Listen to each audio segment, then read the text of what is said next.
Good morning. My name is Andrew, and I will be your conference operator for today. At this time, I would like to welcome everyone to the Knight-Swift Transportation Fourth Quarter 2024 Earnings Call. All lines have been placed on mute to prevent any background noise. If at any time during your call you require immediate assistance, please press star zero for the operator. Speakers from today's call will be Adam Miller, Chief Executive Officer, Andrew Hess, Chief Financial Officer, and Brad Stewart, Treasurer and Senior VP of Investor Relations. Mr. Stewart, the meeting is now yours. Thank you, Andrew.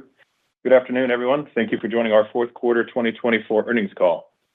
Today, we plan to discuss topics related to the results of the quarter, current market conditions, and our earnings guidance. We have slides to accompany this call, which are posted on our investor website. Our call is scheduled to last 1 hour. Following our commentary, we will answer questions related to these topics. In order to get to as many participants as possible, we limit the questions to one per participant. If you have a second question, please feel free to get back in the queue. We will answer as many questions as time allows. If we're not able to get to your question due to time restrictions, you may call 602-606-6349. To begin, I will first refer you to the disclosures on slide 2 of the presentation and note the following. This conference call and presentation may contain forward-looking statements made by the company that involve risks, assumptions, and uncertainties that are difficult to predict. Investors are directed to the information contained in Item 1A, Risk Factors, or Part 1 of the company's annual report on Form 10-K, filed with the United States SEC, for a discussion of the risks that may affect the company's future operating results. Actual results may differ. Before we get into the quarterly results, I will hand the call over to Adam for some opening remarks. Thanks, Brad, and good afternoon, everyone. So as we close the book on 2024, we have more conviction that we are finally moving on from the prolonged down cycle that has weighed on the freight transportation sector for nearly 3 years. 2024 was another very difficult year, but it also brought a stabilization in pricing, a return of seasonal patterns, a cooling of cost inflation, and a marketplace that gave more and more indications of approaching balance in the second half of the year. While the extended drop in freight rates alongside stiff inflation over much of the past 3 years has taken margins to unusual lows, we have not been waiting for the next upcycle to prepare our business to produce significantly higher margins. We have deployed capital strategically via acquisitions to create more runway for growth and margin improvement in both truckload and LTL. We have diligently trimmed costs in our businesses to mitigate margin pressure in the trough. We have sustained efforts to develop technologies that will help our business be more efficient and responsive to both opportunities and challenges created by a new cycle. We have taken advantage of unique opportunities to accelerate the organic expansion of our LTL network on our path to developing a valuable nationwide service offering. And we have worked to enhance our collaboration across service lines to capture more opportunities and drive more synergies. As customer needs become more increasingly acute and dynamic in an improving market, we believe these efforts, our leading truckload scale, and our diverse service offerings will position us to be an outside beneficiary in an improving market, particularly because our industry-leading one-way truckload exposure can be arguably the most commoditized service during loose markets, but becomes some of the most valuable capacity we offer in a tighter market. Now, please turn to slide 3. So with this perspective, for 2025, we have identified the following key levers that will help drive our near-term success. For truckload, we will intentionally leverage our scale, suite of services, trailer network, and flexible over-the-road capacity in order to enhance our value proposition. For our customers, this means maximizing our capacity and agility towards creatively solving larger and more complex problems. For us, this means more market opportunities are captured and kept in-house, and that distinctive solutions are less commoditized. For LTL, while the past 18 months have been a period of significant investment to expand our network, the focus in 2025 will pivot to growing shipment count to drive margin expansion through revenue growth, freight mix upgrades, operational efficiency gains, and better cost absorption while maintaining price discipline. Our team has positioned the business well, and we couldn't be more excited about the opportunities ahead of us in 2025. We will continue to be opportunistic regarding organic and inorganic opportunities to grow our network and business where the strategic fit is right, but we expect to be more selective in 2025 while we drive returns on the existing investment. For logistics, we spent much of the down cycle harmonizing our technology platform. As the market recovers, we will leverage this platform to sharpen how we value opportunities and buy capacity to enhance how we engage with carriers and to improve the efficiency of how we execute transactions. This business continues to be a great complement to our asset business as it augments our capabilities in a stronger market, and it augments our freight opportunities in a weaker market.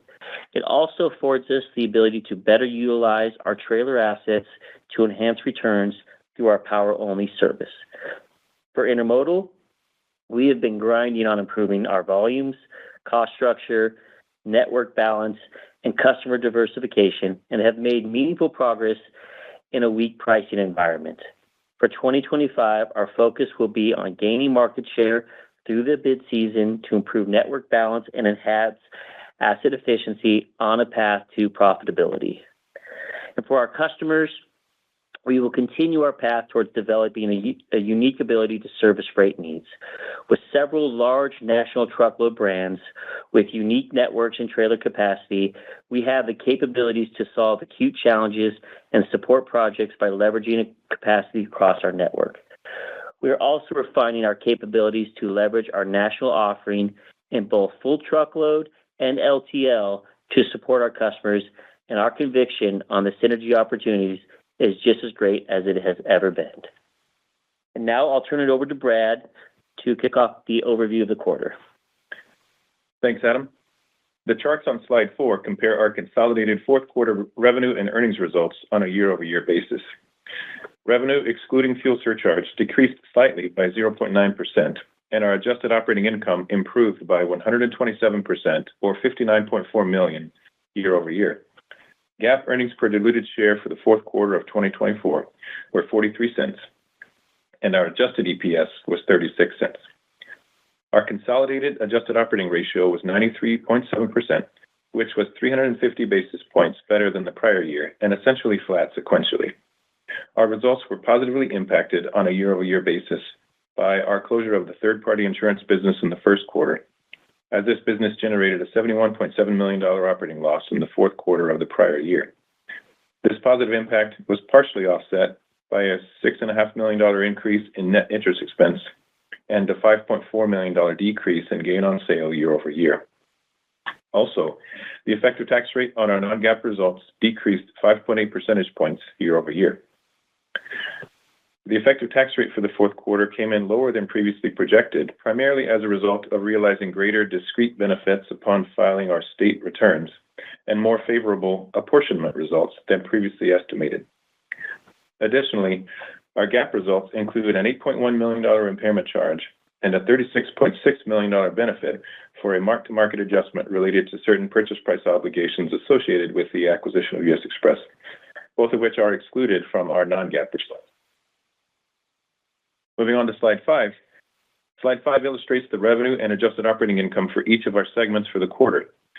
Overall, the fourth quarter showed the benefits of our diversified business model, as sequential improvements in our truckload and logistics segments offset the seasonal slowdown in our all other segments and cost headwinds from the significant expansion and system integration in our LTL segment.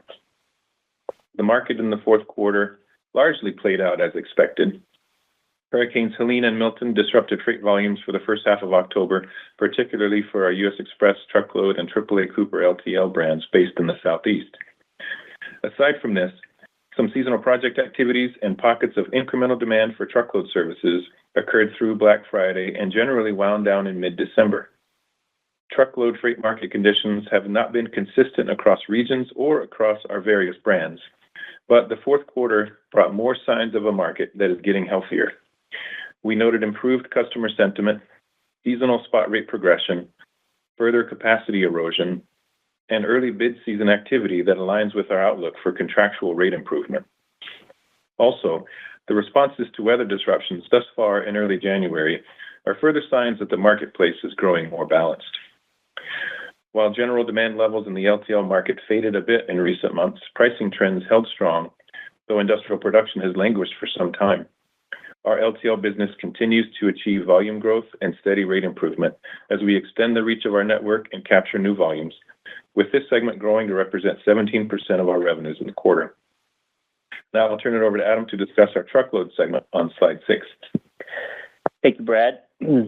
On a year-over-year basis, our truckload revenue, excluding fuel surcharge for the fourth quarter, decreased 4.4% as loaded miles declined 3.7%, and revenue per loaded mile, excluding fuel surcharge, declined slightly by 0.7%. However, our revenue, excluding fuel surcharge per tractor, grew 1.7% year-over-year as a 2.4% improvement in miles per tractor overcame the slight decline in revenue per loaded mile, excluding fuel surcharge. This improvement in utilization marks 6 consecutive quarters of year-over-year gains in this metric. The improved asset utilization, coupled with our cost-cutting initiatives, led to a 170 basis point year-over-year improvement in adjusted operating ratio.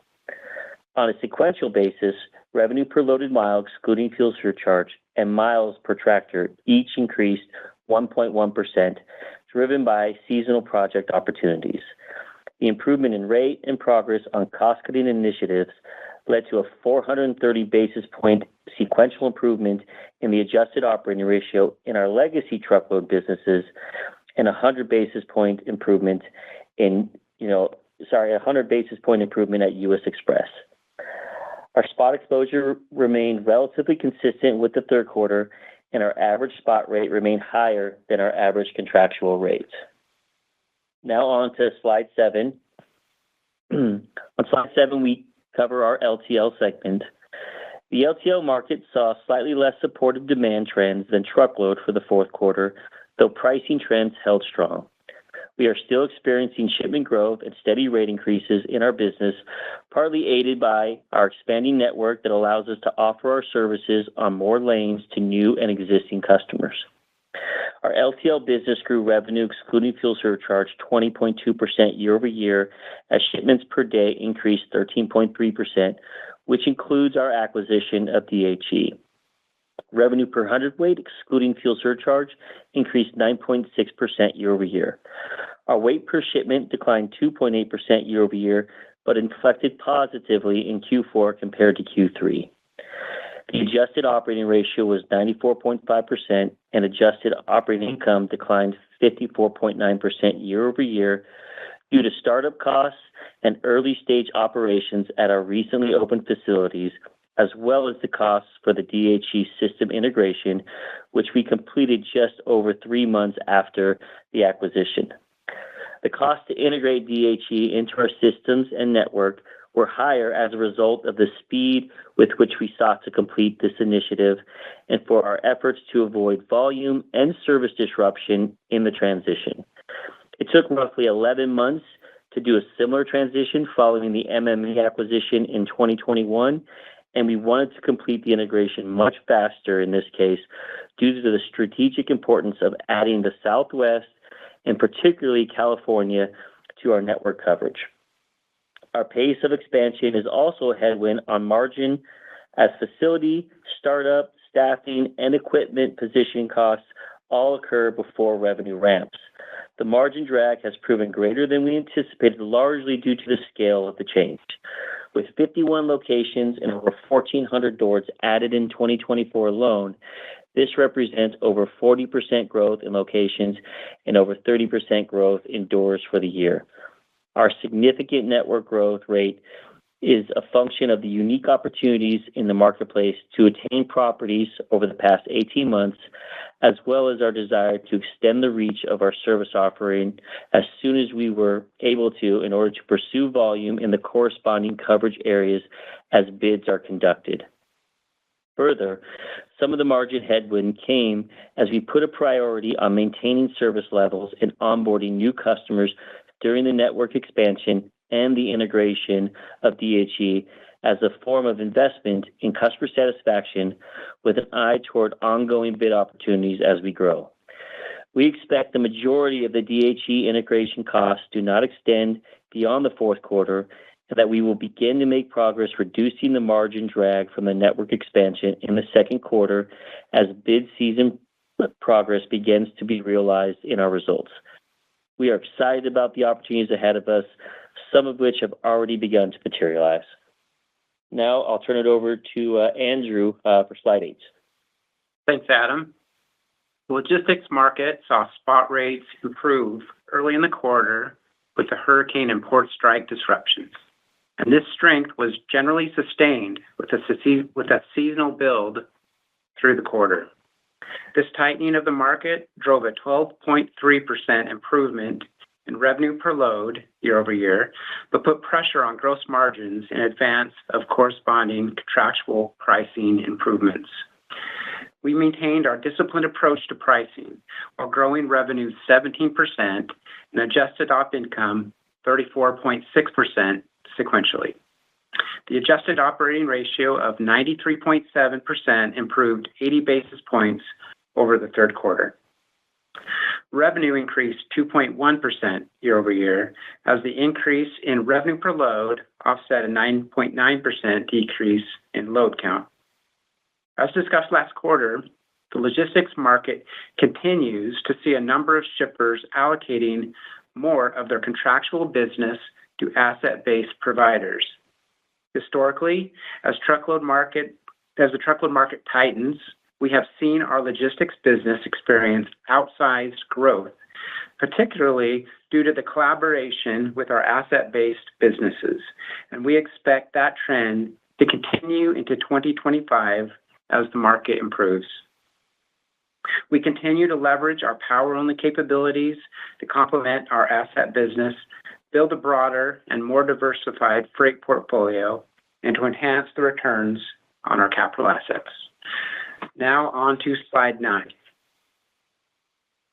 Our intermodal business posted a year-over-year increase in revenue for the second quarter in a row. Revenue increased 4.9%, driven by a 10.2% increase in load count, partially offset by a 4.8% decrease in revenue per load year over year. The improvement in volume and progress in operating costs overcame the decrease in revenue per load to improve the operating ratio by 320 basis points year over year.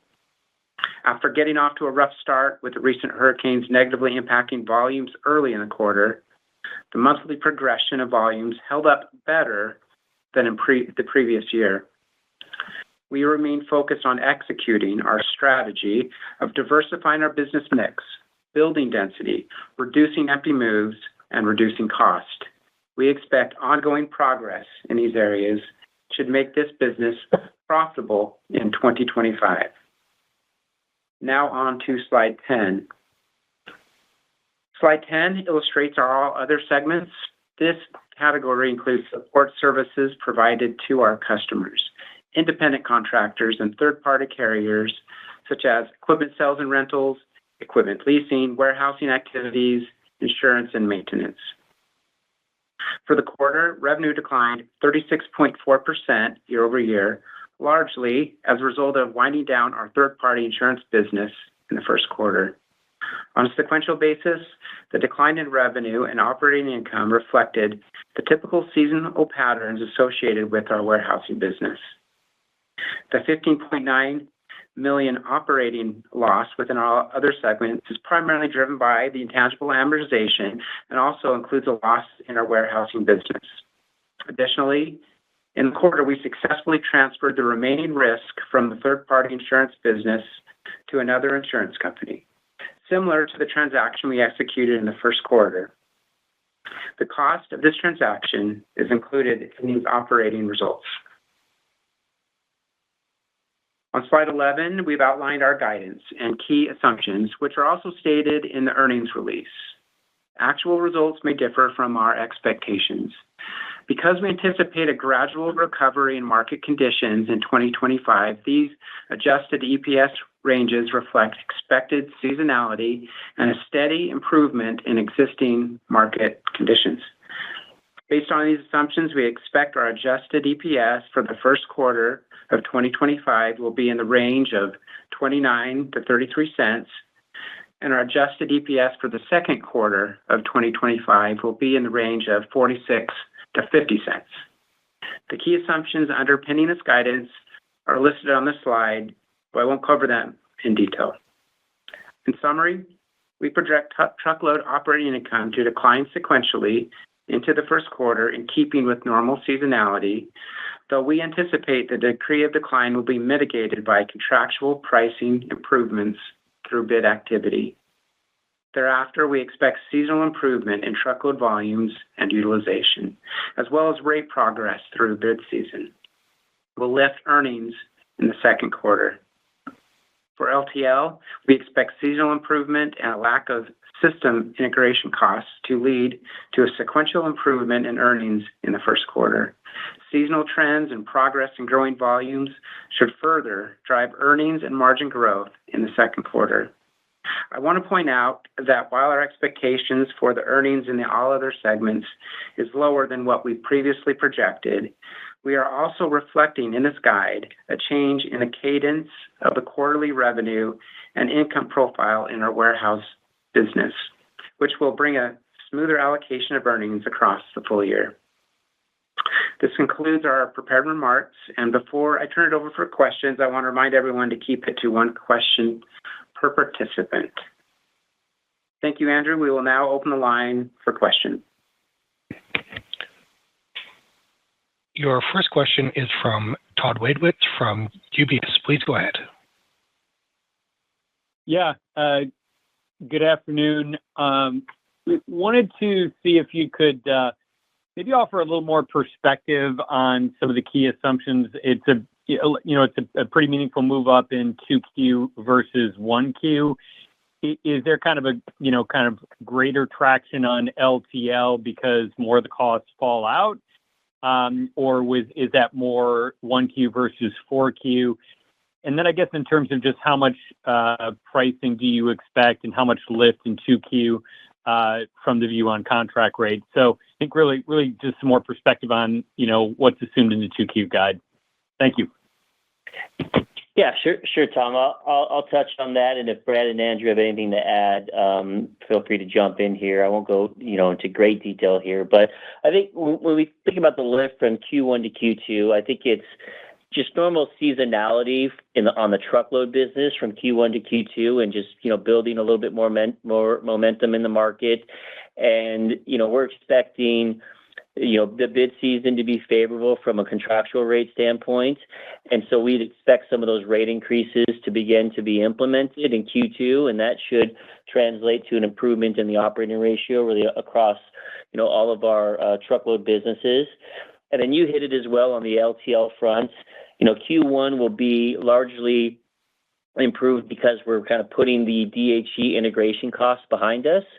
But we also expect to build some momentum through the bid season on building more, volume density in our newer facilities, which should lead to, greater shipment count, greater optimization of our line haul fleet for LTL, and expanded margins. And so I think we're seeing a step up in margins from Q1 to Q2 for the LTL business, and then really logistics to be relatively stable from Q1 to Q2, maybe seeing a lift from a revenue standpoint. And then, intermodal, we talked about, the path to profitability in intermodal, and our expectation is we start to see that turn positive from a margin standpoint in Q2. So I think all of those are contributing to the step up in the earnings from Q1 to Q2, Tom. So it sounds like kind of normal seasonality for truckload and logistics, but maybe stronger than normal seasonality in LTL. Is that a fair understanding? Yeah, I think there's some self-help on the LTL front because of the expectation of growing volume in our newer facilities, but also really leveraging having DHE now integrated into our network and what can come from having access to the California markets. Right. Okay. Great. Thank you. All right. Thanks, Tom. Your next question is from Ken Hoexter from Bank of America. Please go ahead. Hey, great. Good afternoon. So Adam, sounds like a lot of moving parts here, but maybe just dig into the truckload. Sounds like you're talking about maybe seeing benefits earlier in the season, maybe even an early bid season, and that's giving you some confidence. Can you talk about maybe are you seeing kind of mini bids come early? Was it more on the bid side, or is it kind of the structural cost steps you were taking? Maybe just kind of delve into both those ends of it. Yeah, it's going to be improvement across all of those areas, Ken. There's not really one silver bullet here.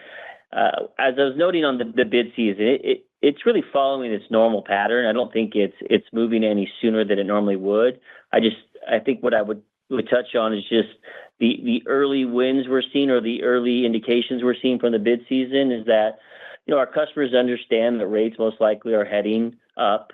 There might be a few that maybe disagree with that view, but from the awards we've received, the rates have been trending positive. Last conference call, we mentioned our thought would be that the rates would start up in the low to mid single digits, build to mid single digits as the bid season progresses, and then maybe could end at the mid to high single digit range. I think at this point now, we're kind of transitioning to that mid single digit ask from a bid standpoint, and we have maybe a few of our brands, or at least one of them, that's starting at a lower point, and so their ask may be even higher than that. So I feel like we're gaining some momentum there. And it's not going to be a large inflection. It'll just be a kind of a grind, or just a slow progression in terms of margin improvement. But it's going to come from making just meaningful progress, or just making some incremental progress on rate, and then keeping the cost disciplines in the business. We talked last quarter about wanting to maintain our operating cost per mile on a year-over-year basis. And so if you have a market that's improving, you may have some areas of inflation, such as driver pay, but you got to offset that. And that can come from, improvements in other areas of business. It could come from just, better productivity on the equipment. But again, it's got to be improvement in a host of areas to be able to achieve what we're hoping to achieve. But we do believe that, that seasonality from Q1 to Q2 is intact, and we expect it to begin to improve even further in the back half of the year. I think, Andrew, you may have some to add. Hey, Ken. So I would say, as we leave Q4 here, we've made some good progress in the quarter, really in the back half of the year on cost. We've been working hard both on our variable and fixed costs. We're fairly encouraged that as we look into 2025, that's going to give us some real leverage in our margins, and I think you're seeing that in our guide here for 2025. So we've made a lot of progress. We talked about our utilization has been better year over year sequentially, or better year over year 6 quarters in a row. That's really playing out in terms of the flow through to our costs. So equipment costs, but really we're pretty encouraged by the progress we made in our wages, in our fuel, in our maintenance costs, and really our overhead costs are substantially down. That's going to help us as we go into 25 and to be able to expand that margin quicker. So we do think the carry forward of the cost work we've been doing into 2025 is going to give us that confidence that it contributes to our margin expansion. Great. Appreciate the time. Thank you, guys. All right. Thanks, Ken. Your next question is from Ravi Shanker from Morgan Stanley. Please go ahead. Thanks, afternoon, guys. Very clear that you guys are pointing to the guidance reflecting normal seasonality, but I think with the ramp and some of the data points, whether it's our TLFI index or the truck spot rates you've seen in November, December, and into January, I think it seems like it's much better than seasonality. So is there some reason to believe that the strength you've seen in the last kind of 6-8 weeks or so is not sustainable, and maybe there's not enough of a tariff related pre-buy, and do you expect that to wind down, or do you think that this seasonal this kind of extra seasonal strength can continue, and you can actually put up a better print than you guys did, than you guys are guiding to? Yes, I think it's still hard to draw sweeping conclusions from the data from the last several weeks, Robbie. I think it's just too soon to do that. When we look at the turn from 24 to 25 as you go into the first quarter, sometimes that can be telling on where the market's going to land. And to be honest, the last few weeks have been really hard to read through because of the disruption from the weather. We saw that the first week of January, then we saw probably a nice rebound, which you're seeing in some of the third-party data out there you're referring to. I expect this week to feel some challenges as well with the weather that we're feeling in the Southeast. So I think we need a little bit more time to see how 25 begins to materialize, to determine if we feel like there's more strength than what we're seeing today. But right now we're trying to set our guidance in what we believe is achievable based on where we see the market right now. And if we see continued strength, then certainly there's upside, but we're not banking on that at the moment. And we look at all the data that you would look at. I mean, we track rejections from an industry standpoint, and that's certainly been up, and we would see something similar in our own business. From a capacity standpoint, it does seem like there are less trucks available when you look at the different load boards that are out there. But I think it's too soon to call that any type of meaningful inflection. I think we need to see more sustained data like that before we get more aggressive on our view on the market. Understood. Thank you. Your next question is from Scott Group from Wolfe Research. Please go ahead. Hey, thanks. Afternoon, guys. So maybe a different way to approach that last question, right? If you look, truckload revenue actually fell about $10 million from third quarter to fourth quarter, but truckload earnings improved nearly $40 million. So obviously that's really strong, but how does, some color, how does that actually happen? How sustainable is that sort of trend? And what do you think that means for ultimately where truckload margins can go over the course of the year, over the course of the cycle? And then maybe I have one big picture question. I just want to make sure I'm understanding. Adam, when you laid out the priorities for 25, I think you said industry leading truckload yields, and then you said intermodal focused on market share. Why the different approaches to the market where one's about price and one's about share? Thank you. Okay, I'll try to unpack the 4 questions you laid out there, Scott. So forgive me if I missed one here. I think the first question was just revenue declining sequentially, but margins improving.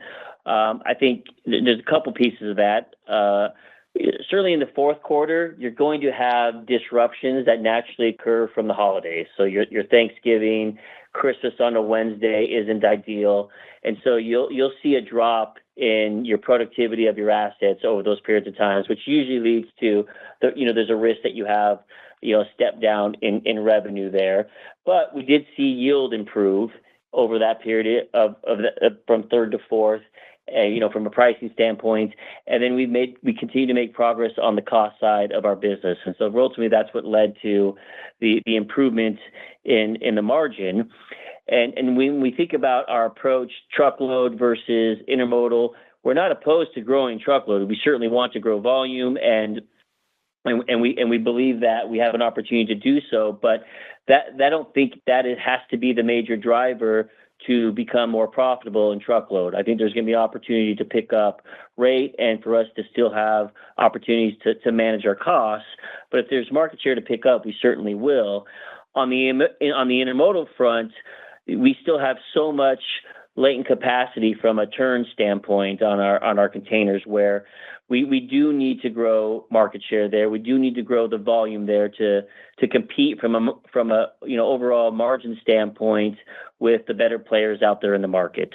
So pricing, volume are all important for each of our business, but I think it's a bigger lever than in intermodal today, given where we stand from a competitive standpoint and from a fixed cost standpoint, where on the truckload side, I think really pricing may be the bigger lever while we still maintain cost disciplines. Helpful. Did I get them all, Scott? You got them all. All right. Thank you, Adam. Your next question is from Chris Wetherbee from Wells Fargo. Please go ahead. Hey, thanks. Good afternoon, guys. Maybe I could pick up on that sort of cost dynamic in the truckload side. It looked like there was some pretty good improvement on OpEx per mile on a year-over-year basis. Also, it looked like sequentially. So I guess as you think about 2025, I'm kind of curious how you think about the opportunity from here to further improve that. Obviously, we're hopeful that the revenue environment will get better as well. But a lot of the stuff that you're controlling or can control, you're doing a good job on. And I guess in the context of the comments you made about getting the legacy businesses back into the 80s after, I think, 7 quarters or so, it seems like you're doing that at a pretty meaningfully lower revenue per mile than where we were at that point. So I guess I'm just trying to make sure we're capturing what the opportunity from a margin perspective of the business is as we move through this next cycle, given the cost control you're doing. So Chris, maybe I'll have Andrew jump in on the first part of your question on the cost for 2025, and then I can add any color if I need to. Hey, there's a number of factors involved here in the cost initiatives we've been driving in the business. Let me just address a few.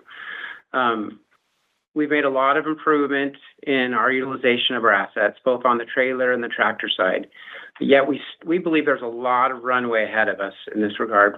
We were able to put a lot more miles on our equipment than we're doing now. So what gives us confidence in the sustainability of that? We feel like there's a lot of future utilization improvement well ahead of us here. That is a major contributor. We have made significant reductions in our overhead costs. Those are permanent in our view. We've reset our business and our fixed costs, and we continue to do so in a way that is not going to put pressure on that cost, in our view, to increase as load volume increases. We've implemented productivity processes and tools that allows us to operate at a lower fixed cost. And you're starting to see that. We've been working on that all year, and you're starting to see that come through our results here in the third and fourth quarter. And hey, when you get into an environment like this, where there's so little margin of error, we've had to refine our ability to manage our variable costs. So our key variable costs of maintenance and fuel, and our driver managing wisely our driver pay, those costs, we have stronger processes now than we've had in years.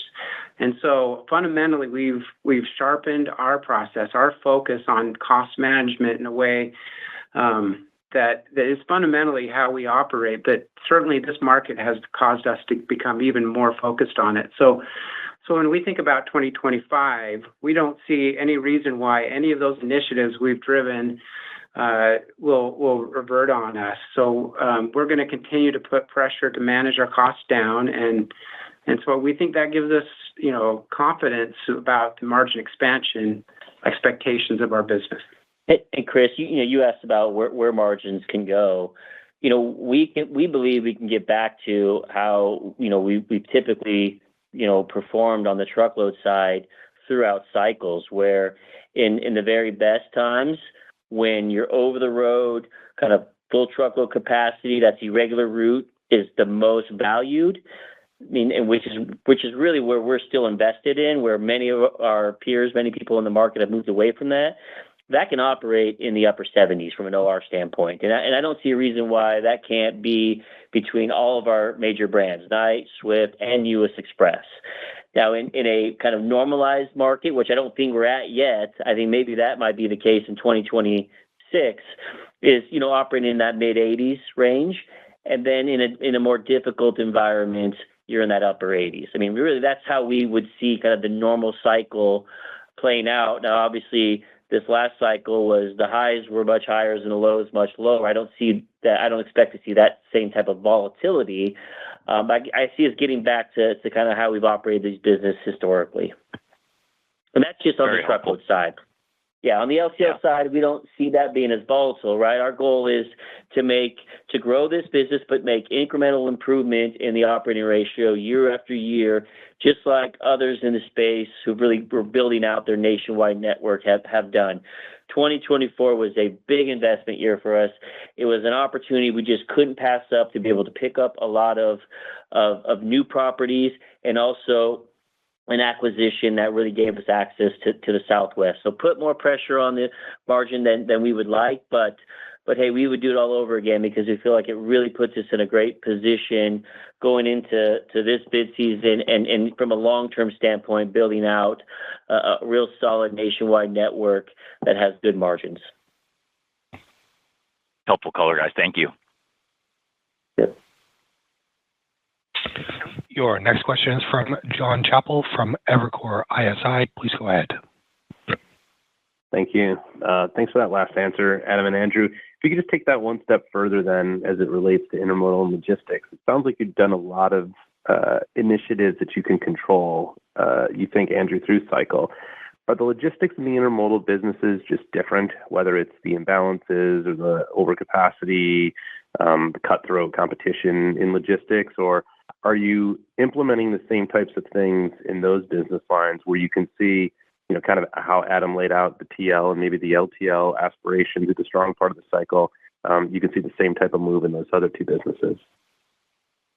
Well, I'll touch on logistics. So, when I look at our logistics business, it's very much complementary to our truckload business. And so when the market is strong from a demand standpoint, we see so much flow through of those loads to our logistics business. And because we have the trailer network to leverage, our customers would benefit from, pulling in third-party capacity, but also having trailer pools and the efficiency that comes with trailer pools. Again, when the irregular route capacity is very valued. And so that's why we believe as the market strengthens, the logistics business is positioned to have outsized growth.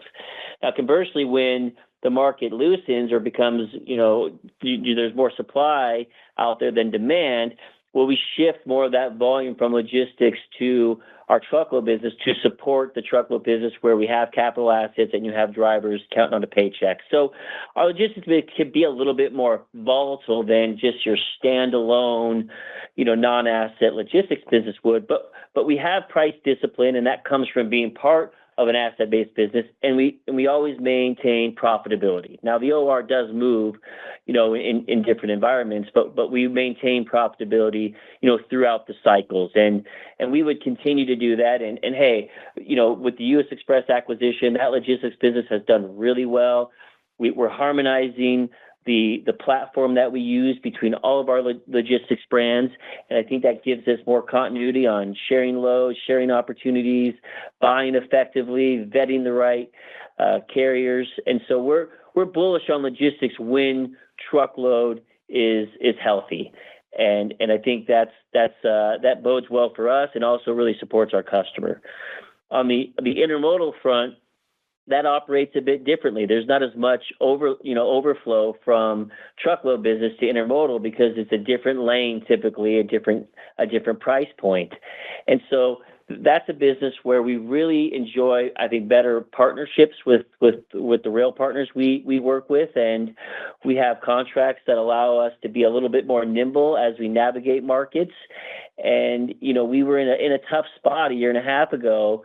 And so we've had to kind of dig out of that. And part of that was you had to get a certain amount of scale from a low count standpoint, and we're still, not quite where I want to be. And then you have to get the right revenue per load to really get the right earnings for the business. So I think we've made progress in both fronts, but we need continued progress both on building the density to get the right turns on the containers, but then ensuring that we have the right revenue per load. And as the truckload market rates begin to improve, typically you'll see intermodal rates begin to follow, and we're already starting to see that. Got it. I will add on, maybe just add a comment on intermodal that, we think we're structurally set up in a much better position than we've ever been. Let me address that in a couple ways. First, we feel really good about the book of customers we've built. It's a diversified group that we believe can provide a long-term framework for us to grow. And you're seeing the escalation of our growth rates, 10% growth rate, and we've guided to some, I think what we would say, some pretty healthy numbers for first quarter and second quarter in growth. We think pricing will be good, but the volume growth is going to help that business a lot. The second is, I think from a network perspective, we're better organized, more efficient now that it's going to allow us to allow that volume to come into our network and produce the bottom line margin that comes out of it. So we've been building towards this profitability as a first step in this business. We feel like 2025 is going to be that year, and that's not where we want to end. We want to be with the best in the industry in our intermodal margins, but we believe 2025 is going to be a big step forward on that path. Okay, appreciate it. Thanks, Andrew. Your next question is from Daniel Imbro from Stephens Inc. Please go ahead. Yeah. Hey, good evening, everybody. Thanks for taking the questions. Maybe to follow up on an earlier pricing strategy question. So on the LTL side, you guys are clearly growing tonnage faster than peers. I guess, how are you balancing yield versus shipment growth or tonnage growth? Yields were up almost 10% ex-fuel in the quarter, but it does sound like, Adam, you need to add volume to leverage the rooftops you did. So how do you strike that balance? And are you seeing any positive indicators that underlying market growth has at least stabilized or is improving at all out there? Thanks. Yeah. Hey, again, I mean, you're always trying to strike the right balance between volume and yield, right? And you may look at different markets differently depending on what your need is.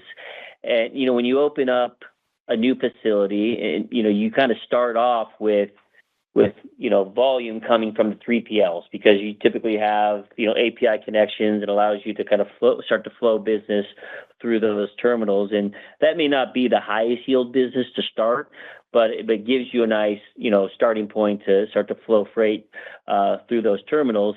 And then as you work through the more national bids, you start to build greater density, and that's where you probably have an opportunity to get,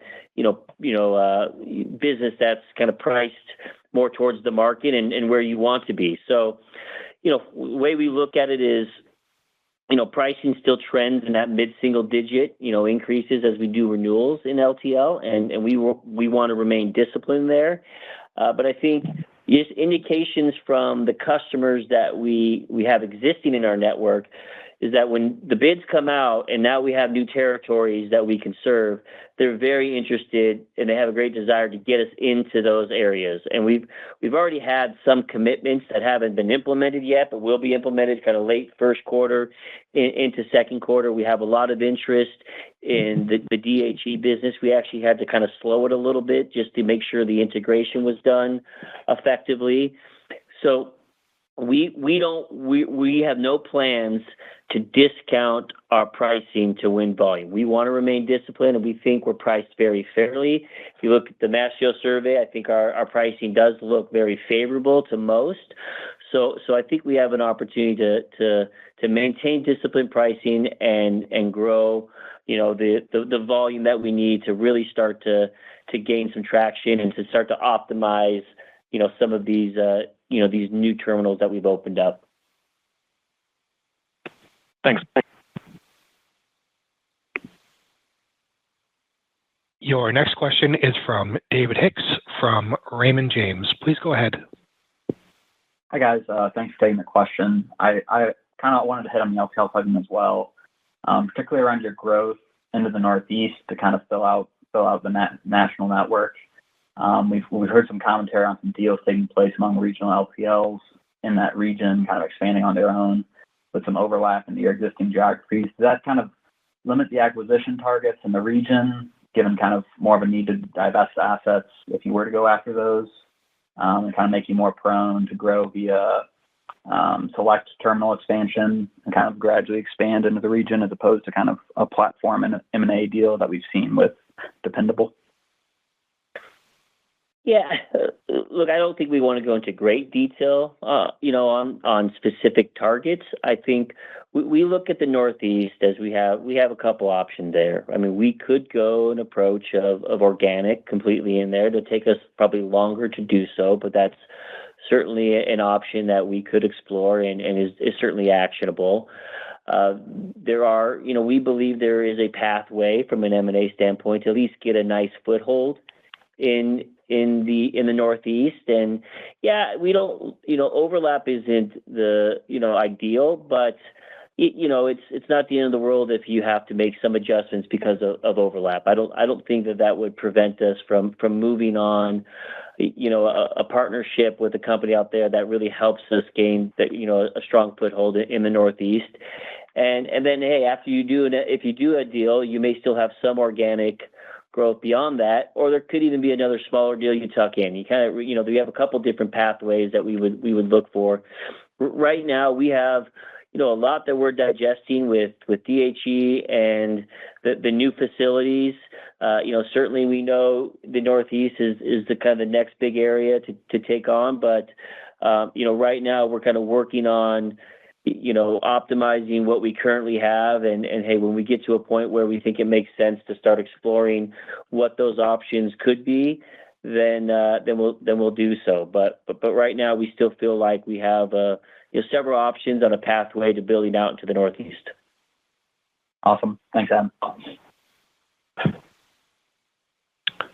Your next question is from Brian Ossenbeck from JP Morgan. Please go ahead. Hey guys, good afternoon. Adam, just wanted to get an update maybe on US Express. I know it's part of the entire segment, but you did mention it a couple of times. Didn't improve as much sequentially in terms of margins. Sounds like it's still below market and below the other businesses from a rate perspective. So is that something where you have some outsized gains when we do see a recovery? Is there anything else you can do from a footprint perspective operationally? And just on that point, a quick follow-up. The gain on sale looks like it's ramping up this quarter and into the next couple. Is that anything you're doing, adjusting trailers or equipment, or is that a call on used truck pricing? Maybe some comments to help understand that also be helpful. Thank you. Yeah. Okay. All right. Let me touch on those, and I may hit on the market side for US Express, and I think Andrew may touch on some of the cost initiatives that we have continuing that's ongoing there. With US Express, we've done an overhaul of their network, and so that's really changed the type of freight that we're hauling and the length of haul and the rate per mile. And hey, that's not easy to go through, and we went through that pretty rapidly. So we now have a terminal network at US Express of 11 locations. I think total also has a few locations as well, and that's led to a shorter length of haul, but a higher revenue per mile. And we feel like we have then to build good density, and it's good lanes for drivers, and that can lead to profitable trucks, but also a good driving job with more consistency, more home time. And so we've kind of gone through that evolution without any help from the market in terms of the ability to move pricing up, although rates have gone up through this process. And so when we look at the bid season and starting to build some momentum, I'd say largely, with US Express, we're going to start probably at a lower point than some of our other brands. And so in many cases, we'll plan to target a higher percentage increase, even though the absolute number may still be shy of where we see the market with other brands. But I think we'll be able to build, or gain some more ground than others in the space because of where the starting point is. That team's been doing everything it can to grind through, just improving costs, improving margins. I think we had some momentum here in the fourth quarter, but there was some cost headwinds, some pickup in insurance expense that set us back a little bit from making similar type progress that we saw in the legacy business. But really, there's nothing there that I feel like that would prevent us from, eventually becoming in parity in terms of the margin profile between US Express and the rest of our large truckload businesses. And Andrew, I don't know if you want to touch on some of the cost initiatives we still have ongoing. Yeah, maybe just kind of unpack that a little bit to help you understand. So if you look at you think of that business is logistics, dedicated, and OTR. So let's just talk about the OTR business. So since the acquisition occurred, our operating ratio in the OTR business has improved somewhere in the range of 700 basis points. So there's been a lot of progress made, and in context, probably in the industry, ORs have probably increased 500% amongst peers in the same period. So versus the field, there's been a lot of progress there made. And from a cost synergy perspective, the last number I saw was north of $180 million annualized. And so a lot of those costs we made a lot of progress in cost. There's a lot more to go because the costs that we're going to see now are going to be a function of some of the more difficult structural things that we're putting in place. So as I look at the business go forward, I would focus you on 5 things that are key in our strategy for U.S. Xpress. First, we're going to bring market rates up as the market allows. We have a lot of opportunity there, as Adam alluded to. Second, we're going to increase our seated truck count. We believe there's a lot of opportunity to do that, and we're well on our way in terms of building blocks for that. Third is we're going to build our dedicated fleet. That is a business that's operating well. It is operating on parity with our legacy dedicated business from an OR perspective, and we believe it has an opportunity for growth. And so we're going to see that grow as well. Fourth, we're going to build on the safety culture. Let me mention that in the fourth quarter, we had development on a couple of reserves that we view as quite unusual, that we don't think will repeat. That had about a 250 basis point impact on the U.S. Xpress operating ratio in the quarter. So we believe that as we continue to work on safety and build the right culture there around safety, that is going to be a real advantage in cost. And the fifth is we got to work through on the equipment side. That business is carrying a lot of high cost equipment leases that over time we'll be able to replace with more favorable priced equipment based on the CapEx model we apply in our legacy businesses. So all of those strategies together give us confidence that we guided we're going to be profitable in 2025 and start working to close the gap from an OR perspective to our legacy businesses.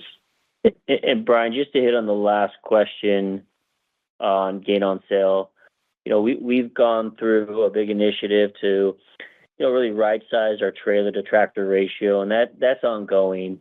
And as you pull some of these trailers out that call it a little long in the tooth, not a lot of book value there, but there's better some healthier gains when you're able to sell those. And we've seen that some momentum build there. We've been able to kind of work through quite a bit of inventory that we've pulled out over the last several quarters, and so I think that's one of the factors in why we've seen a little bit more momentum on the gain on sale front.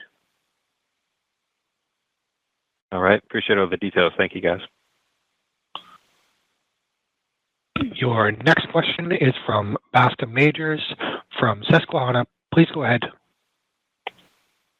Can you talk a little bit about your free cash flow expectations for the year and what you see the opportunities as between, expanding the LTL network or opportunistic TL acquisitions or just plowing that into buyback? Thank you. Yeah, we'll let Brad get into this one here. He's the money guy. Yeah, thanks, Adam. Hey, Bascom. Look, it's tough to answer a question about free cash flow for the year when we're not guiding to the earnings basis for the year, but we are certainly pointing to a stronger start to the year, and our outlook includes one that says we think there's going to be a steady, gradual improvement. So we do expect meaningful improvement in our earnings this year, and therefore meaningful improvement in our free cash flow.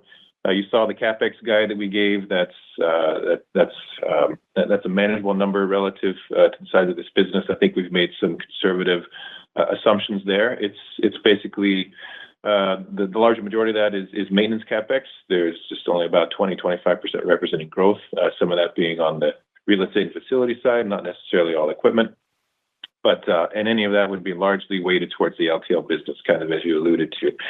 But as we talked about in our earlier comments, The focus in 2025 is largely going to be around driving volume growth to drive efficiency and margin improvement in the LTL business. We've bitten off plenty to chew for 2025. We'll be more so opportunistic as it relates to further footprint expansion in the LTL business. So that should leave a healthier amount of free cash flow in 2025 for deleveraging, because our leverage is a little higher than what we tend to carry. And beyond that, we like to remain opportunistic as it relates to buybacks as well. Okay, well, I think that we've hit our time now, so that'll conclude our call. And again, if we weren't able to get to your question, you can call 602-606-6349, and we will schedule time to call you back. But appreciate everybody who's joined. Thank you. Thank you, Andrew. Thank you. This concludes the conference for today.